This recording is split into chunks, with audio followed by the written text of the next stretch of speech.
Bienvenido. En el mundo de la economía y la filosofía política, pocos nombres resuenan con tanta fuerza como Carl y Smith. Estos dos gigantes del pensamiento han moldeado la manera en que entendemos la economía, el capitalismo y la sociedad en general. ¿Pero qué distingue sus teorías y por qué siguen siendo relevantes hoy en día? Smith es ampliamente reconocido como uno de los padres fundadores de la economía moderna y del capitalismo.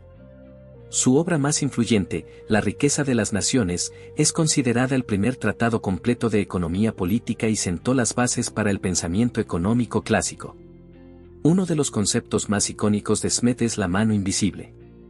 Esta metáfora describe cómo, en un mercado libre, los individuos que persiguen sus propios intereses contribuyen de manera no intencionada al bienestar colectivo.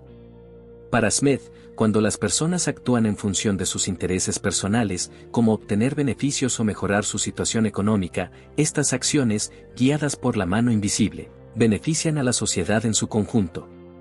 Por ejemplo, un panadero que busca maximizar sus ganancias produce pan no solo para él, sino también para su comunidad, proporcionando un bien esencial a otros. Smith sostenía que, en un entorno de libre competencia, la oferta y la demanda se equilibran de manera natural. Los precios de los bienes y servicios reflejan tanto el costo de producción como el valor que los consumidores les asignan.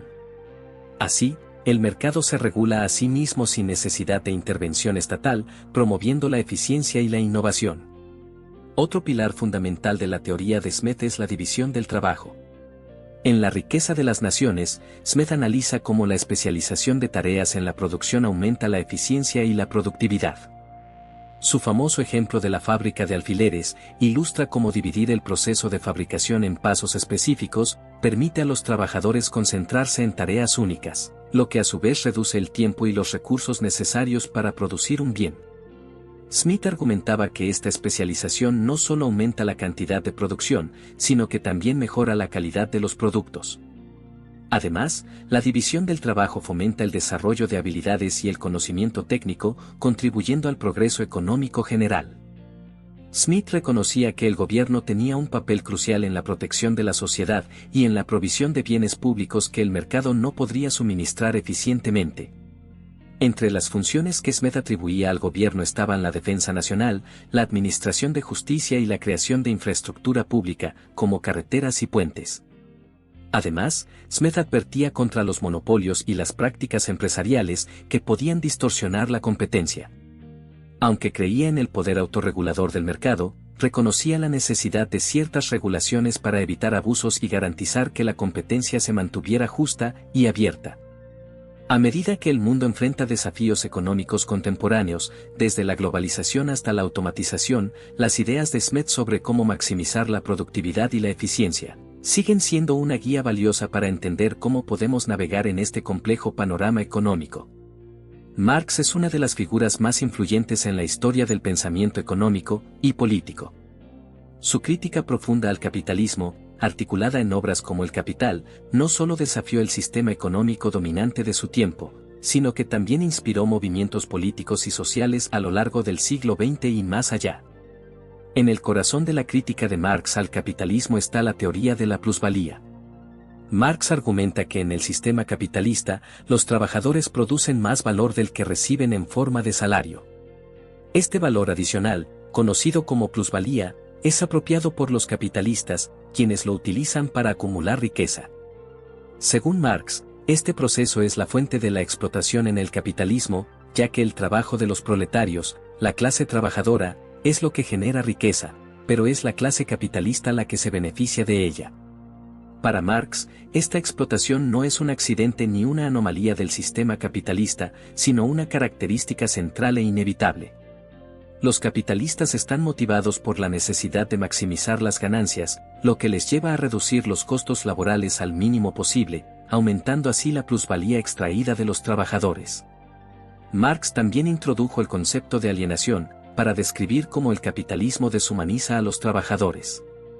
Según Marx, en una sociedad capitalista, los trabajadores están alienados de varios aspectos de su vida. Están alienados de los productos que crean, ya que no tienen control sobre ellos, de su propio acto de producción, ya que el trabajo se convierte en una actividad repetitiva y sin sentido, de su esencia humana, ya que el trabajo bajo el capitalismo no permite la realización personal y de otros seres humanos, ya que el sistema fomenta la competencia en lugar de la cooperación. Este proceso de alienación, según Marx, tiene un profundo impacto en la psicología de los trabajadores, llevando a una sensación de descontento y alienación generalizada en la sociedad. Para Marx, la superación de la alienación solo sería posible a través de la abolición del capitalismo y la creación de una sociedad en la que los trabajadores tuvieran control sobre su trabajo y los productos de su labor. Una de las ideas más conocidas de Marx es la teoría de la lucha de clases. En el capitalismo, esta lucha se da entre dos clases principales, los burgueses o capitalistas, que poseen los medios de producción, y los proletarios, que solo poseen su fuerza de trabajo. Marx predijo que esta lucha de clases se intensificaría a medida que el capitalismo madurara, llevando eventualmente a una revolución proletaria.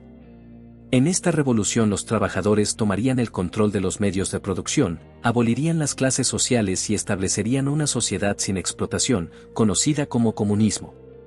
Marx veía esta revolución como inevitable debido a las contradicciones inherentes del capitalismo, que, según él, llevarían a crisis económicas y a un aumento de la miseria para la clase trabajadora.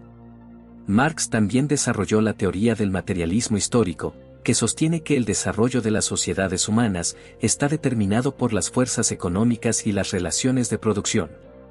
Según Marx, el modo de producción de una sociedad, es decir, la manera en que se producen los bienes y servicios, determina la estructura social, política e ideológica de esa sociedad. Para Marx, las ideas y las instituciones de una sociedad son, en última instancia, reflejos de su base económica. El materialismo histórico fue la base sobre la cual Marx construyó su crítica del capitalismo, argumentando que los cambios en las relaciones de producción, como la transición del feudalismo al capitalismo, son los motores del cambio social y político. Marx creía que el capitalismo también sería superado por un nuevo modo de producción, el comunismo, debido a sus propias contradicciones internas. La obra de Marx también ha sido objeto de renovado interés en tiempos de crisis económicas, donde sus predicciones sobre las tendencias destructivas del capitalismo parecen particularmente prescientes.